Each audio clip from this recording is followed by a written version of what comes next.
نو خوشحاله یو چې ماسکو کې له خپلو همکارانو سره سفارت کې ناست یو تر څومره حده پورې چې موږ ته معلومات را رسیږي ماسکو له سفارت نه مراجعین خوشحاله دي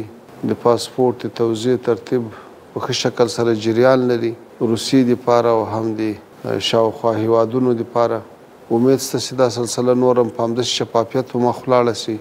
همدارنګه نور قنصلي خدمات دي الله تعالی دې تاسو ته نور هم توفیق درکړي چې خپل کارونه نور هم ښه منظم کړي د خدای تعالی احسان ده چې سره له سختو شرایطو سره له مشکلاتو بیا هم په ډیپلوماتیک ډګر کې موږ تاسو ډېر ښه روان یو اکثره هیوادو سره ډیپلوماتیکې اړیکې ډېرې ښې دي بلکې ورځ په ورځ وده کوي ورځ په ورځ په مخ ځي داسې په افغانستان کې الله تعالی له ۴۵ کاله وروسته امنیت راوست د افغانستان خاوره د افغانستان ګاونډیان د ټول افغانستان په امن سو له تشویشه خلاص سو دا یوه غټه لاسته راوړنه ده همدارنګه مخدره مواد بله هغه ستونزه وه چې د موږ او د نړیوالو اړیکې هم خرابې کړې وې خپل افغانانو ته هم ضرر و ګاونډیانو ته هم ضرر و هغه هم کشت الحمدلله صفر ته راټیټ سو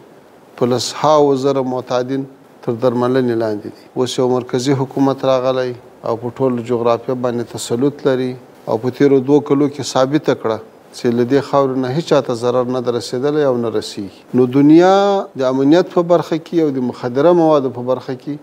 چې مشکل له موږ سره لرو هغه حل سوي دي نور مسایل نور موضوعات هغه د افغانستان داخلي موضوعات دي نو امید لرو چې هغه ستونزې چې له دنیا سره لرلې هغه حل سوي دي نو د هغو په رڼا کې اړیکې هم وده وکړي خصوصا له روسیې سره موږ تاسې تجارتي اړیکې لرو او داسې اوس افغانستان د جنوبي اسیا او د مرکزي اسیا تر مابینځ د وصل او د ترانزیټ لاره ده نو روسیه کې د موږ تاسې د سفارت مسؤلیت جوړیږي چې تجارانو ته سهولتونه برابر کړي تر څو په دې برخه کې لا ښې لاسته راوړنې ولرو همداسې افغاني محصولات تر روسیې پورې راورسوو همداسې له روسیې نه نیولې بیا د مرکزي اسیا ټولو هیوادونو دپاره تر څو چې د افغانستان خیر ټولې سیمې ته ورسیږي